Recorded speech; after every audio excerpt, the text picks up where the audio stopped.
सबसे पहले आपको बताएं कि कराची पुलिस को पिंकी का जिस्मानी रिमांड मिल गया है। कराची में गिरफ्तार मनशियात फरोश अनमोल उर्फ पिंकी को गुज़श्ता रोज अदालत में पेश किया गया था।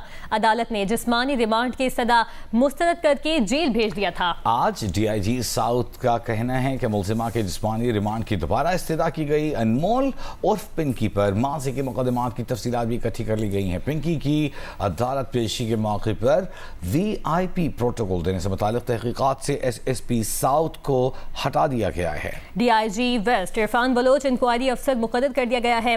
उन्हें 3 रोज में इंक्वायरी रिपोर्ट जमा करवाने की हिदायत की गई है। VIP प्रोटोकॉल देने पर SHO गार्डन हनीफ सियाल, SIU इंस्पेक्टर और 2 लेडी कांस्टेबल मुअत्तल कर दिए गए हैं। एडिशनल IG का कहना है कि गफलत और लापरवाही में मुलव्वस अफसरान और अहलकारों के खिलाफ कार्रवाई होगी। यही नहीं, मुलजिमा अनमोल उर्फ पिंकी की एक और मुबैना ऑडियो सामने आ गई है जिसमें वो अपने क्लाइंट से कह रही हैं कि अगर उनके साथ कुछ हो जाता है तो उसी नंबर से काम चलता रहेगा। अब मामले पर बात करेंगे। हमें ज्वाइन कर रहे हैं काशिफ मुश्ताक, अमीन अनवर, जबकि लाहौर से हमें ज्वाइन कर रहे हैं अहमद फराज। तीनों का बहुत शुक्रिया। अब सबसे पहले काशिफ आपकी तरफ आते हैं। SSP साउथ महरोज अली को पिंकी मनशियात केस की तहकीकात से रोक दिया गया है, जबकि एडिशनल IG कराची आज़ाद खान ने DIG वेस्ट इरफान बलोच को इंक्वायरी ऑफिसर मुकर्रर किया है। क्यों और क्या तफसील है आपके पास? देखिए, ये तमाम तर मामला जो है वो साउथ जोन में पेश आया और SSP सिटी की जानिब से जो है वो ये गफलत सामने आई, जिसमें ये देखा गया कि जब गुज़श्ता रोज मॉल और पिंकी को कोर्ट में पेश किया गया तो प्रोटोकॉल को फॉलो नहीं किया गया।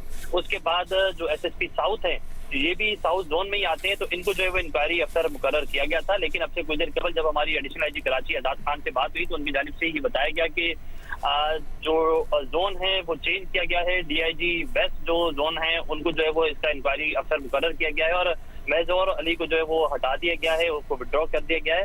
ताहम अब जो है वो DIG वेस्ट इरफान बलोच को जो है वो तहकीकात दी गई है और ये कहा गया है कि 3 रोज के अंदर जो भी प्रोटोकॉल फॉलो नहीं किया गया है इस हवाले से तहकीकात की जाए और तहकीकात करने के बाद जो है वो इस मामले को क्लियर किया जाए, इस चीज का नोटिफिकेशन जारी कर दिया गया है।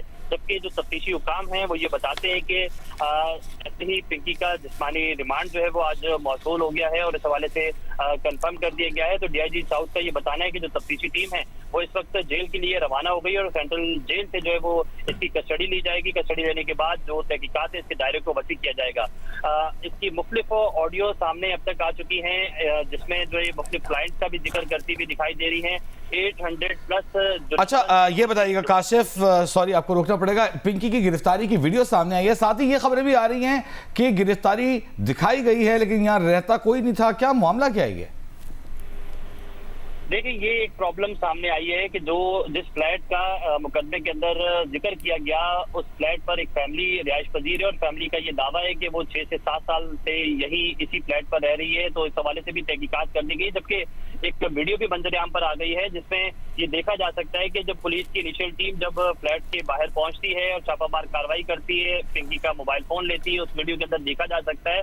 और उसके बाद घर के अंदर दाखिल होकर जो लेडी पुलिस सर्जन है उनकी जानिब से जो है वो उसे तलाशी लेने के बाद वहां से जो है वो गिरफ्तार किया जाता है और बाकायदा गिरफ्तारी के बाद यहाँ से लिया जाता है। एक तरफ ये वीडियो का मामला है, जबकि दूसरी तरफ जो फ्लैट के ऑनर हैं उनकी जानिब से जब हमने उनसे बात की तो उनकी जानिब से ये दावा किया जा रहा है कि फ्लैट पर कोई छापामार कार्रवाई नहीं की गई है। तो इस हवाले से भी तहकीकात की जाएंगी। जो तफ्तीशी टीम जो बनाई गई है वो मुख्तलिफ पहलुओं से न सिर्फ तहकीकात करेगी बल्कि जो प्रोटोकॉल फॉलो नहीं किए गए हैं उसे भी देखेगी और साथ साथ इसकी गिरफ्तारी के हवाले से भी जो है वो चीजें सामने आएगी। जबकि जो जराए हैं वो ये भी बताते हैं कि पिंकी की गिरफ्तारी कराची में नहीं आई है। ताहम इस हवाले से भी जो तफ्तीशी टीमें हैं वो काम कर रही हैं कि अगर कराची से गिरफ्तारी नहीं सामने आई है तो इसकी गिरफ्तारी कहाँ से हुई है, इस हवाले से भी तहकीकात की जाएंगी। काशिफ साथ ही रहिएगा। अब अमीन अनवर आपकी जानिब आना चाहूंगी, बताइएगा कि मनशियात फरोश अनमोल और पिंकी को गुज़श्ता रोज अदालत में पेश किया गया था लेकिन उनको रिमांड नहीं मिल सका था पुलिस को, लेकिन आज इस मामले की मजीद क्या तफसीलात आई हैं और रिमांड दे दिया गया है? बिल्कुल, गुज़श्ता रोज जो तफ्तीशी टीम ने मुलजिमा को पेश किया था जुडिशल मजिस्ट्रेट जुनूबी की अदालत में, उसमें जो रिमांड की वजूहात लिखी गई थी वो बहुत ही कैजुअल थी, जबकि मुलजिमा का जो हाई प्रोफाइल रिकॉर्ड है उसे अदालत के सामने सही तरह से पेश नहीं किया गया था। सिर्फ अदालत को ये बताया गया था कि मुलजिमा का PRO कराना है, मतलब उसका साबिका क्रिमिनल रिकॉर्ड चेक कराना है, उसके साथ साथ रिसोर्सेज मालूम करने हैं और सोर्स ऑफ जो ड्रग सप्लाई है वो मालूम करनी है। ये 3 वजूहात बताई गई थी रिमांड पेपर में गुज़श्ता रोज अदालत को। तो हम अदालत ने सरकारी वकील का भी मौका सुना और उसके बाद मुलजिमा को 25 मई तक जिस्मानी रिमांड के बजाय अदालती रिमांड पर भेजा था। ये 3 वजूहात बनाई गई थी। ताहम आज जब मामला मीडिया में हाईलाइट हुआ उसके बाद आला हुकाम की जानिब से नोटिस लिया गया, तो उस मजिस्ट्रेट के ऑर्डर के खिलाफ एक प्रोसिक्यूशन की जानिब से क्रिमिनल रिवीजन एप्लीकेशन फाइल की गई है डीजे साउथ की कोर्ट में, डिस्ट्रिक्ट सेशन जज जुनूबी की अदालत में, जिसमें यह कहा गया है कि मुलजिमा को चंद घंटे की गिरफ्तारी के बाद ही अदालत में पेश किया गया था। मुलजिमा से सही तरह से तफ्तीश भी नहीं की गई। जिस्मानी रिमांड बनता था लेकिन मातहत अदालत ने वो रिमांड नहीं दिया जुडिशल मजिस्ट्रेट ने, क्योंकि मुलजिमा का एक बहुत बड़ा नेटवर्क है जिसके हवाले से भी तहकीकात करनी है। मुलजिमा का साबिता रिकॉर्ड भी है, क्योंकि 10 से ज्यादा मुकदमात बताया जा रहा है कि मुख्तलिफ थानों में दर्ज थे, लेकिन गुज़िश्ता रोज 6 मुकदमात में अब तक का जो रिकॉर्ड सामने आया है, जिसमें गिजरी, बगदादी और उसके साथ साथ गार्डन थाने के मुकदमात 6 मुकदमात में जो है वो पेश किया गया था। ताहम 6 के 6 मुकदमात में अदालत ने मुलजिमा को अदालती रिमांड पर जेल भेजा था। ताहम आज जब डिस्ट्रिक्ट सेशन जज की लेकिन अब जिस्मानी रिमांड मिल गया है पुलिस को, लाहौर चलते हैं। लाहौर से बताया जाता है कि ये खातून ऑपरेट करती हैं। इस साल अहमद फराज आपकी तरफ आते हैं, साल 2022 में थाना कोट लखपत लाहौर में भी एक मुकदमा दर्ज किया गया, उसमें भी पिंकी का जिक्र आया। तो क्या नेटवर्क लाहौर में भी बिछा हुआ है, काम वहाँ भी चल रहा है, वहाँ भी अंधेर लगाई हुई है?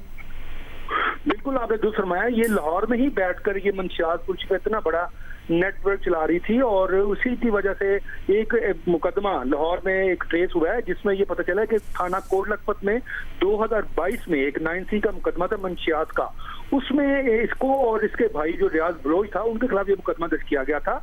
और जब इसका भाई गिरफ्तार हुआ था मुल्जिम रियाज बलोच, तो उसने ये बताया था कि उसकी बहन जो अनमोल जो पिंकी है वो एक लग्जरी गाड़ी में आई थी और जब ये गाड़ी से नीचे उतरा किसी को मंशियात देने के लिए तो फिर पुलिस इसको काबू कर लिया।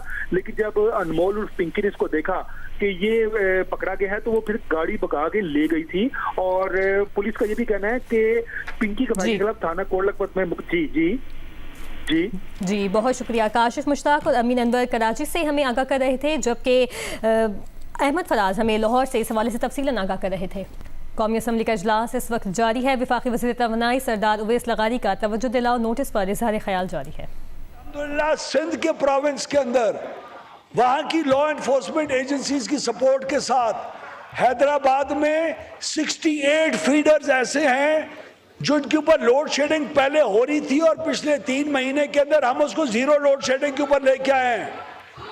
ये इस किस्म के बयानात को मैं अब वो झूठ और सच मैं आपको जनाब स्पीकर आज आपको इसी वक्त इस सेशन के खत्म होने से पहले उन 68 फीडर्स के नाम आपको पेश कर सकता हूं और आपको करूंगा ताकि इस फ्लोर ऑफ द हाउस के ऊपर मेरा ये क्लेम रिकॉर्ड के ऊपर आ सके।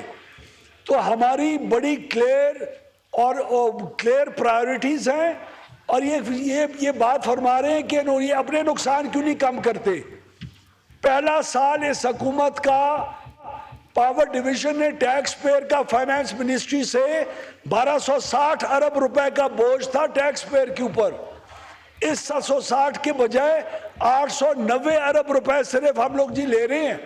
एक साल में पावर डिवीजन ने 400 अरब रुपए का बोझ टैक्स पेयर्स के ऊपर कम किया है। हमने अपने डिस्कोस के अंदर नुकसानात को कम किया है, 586 अरब के नुकसान को कम करके एक साल के अंदर 397 अरब पे पिछले साल लेके आए।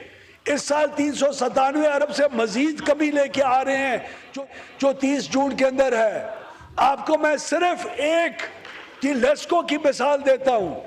लेस्को ने 86 अरब का नुकसान किया था हमारी हुकूमत शुरू होने से पहले साल वो 86 अरब से 40 अरब पे आए। इस साल 40 अरब से 18 अरब रुपए के ऊपर मुतवक्को है। मुल्तान की कंपनी जिसके अंदर सबसे ज्यादा सिफारिश वजीर लगा सकता है अपनी एरिया की कंपनी है, उसका नुकसान हमने 36 अरब पहले साल था उसको 20 अरब पे लेके आए। इस साल वो नुकसान 2 अरब रुपए के ऊपर सिर्फ रह जाएगा। तो हम हर फ्रंट के ऊपर, लेकिन अगर आप ये कहें कि नुकसान कम क्यों नहीं हो रहा, तो नुकसान भी कम हो रहा है और जो और फजूल खर्चियां हैं कंज्यूमर रेगुलेशंस के अंदर उसको भी हमने रैशनलाइज करना जरूरी है, वरना ये नुकसानात मजीद बढ़ेंगे। शुक्रिया। शुक्रिया। मिर्जा इख्तियार बेग साहब to ask one question. Sir मेरा वफाकी वज़ीर तवानाई उवैस लगारी इस वक्त कौमी असम्बली इजलास में तफसील बता रहे थे। यहाँ आपको बताएं कि वफाकी आईनी अदालत ने कराची में गैर कानूनी तामीरात से मुतालिक अहम केस निपटाते हुए रिहायशी प्लॉटों की कैटेगरी कमर्शियल में तब्दील करने पर पाबंदी से मुतालिक माजी का फैसला वापस ले लिया है। जस्टिस आमिर फारूक की सरबराही में बेंच ने वाजे किया कि पार्क्स, अस्पतालों, खेल के मैदानों और दीगर अवामी मकामात की कैटेगरी अब भी तब्दील नहीं की जा सकती। तारान समाज जस्टिस आमिर फारूक ने रिमार्क्स दिए कि अदालत सिंध बिल्डिंग कंट्रोल अथॉरिटी या किसी और इदारे के इंतजामी अमूरों में दाखिलत नहीं करेगी। अगर कोई इदारा कानून की खिलाफ वर्जी करे तो मुतालिका फोरम या मुतालिका हाई कोर्ट से रजू किया जा सकता है।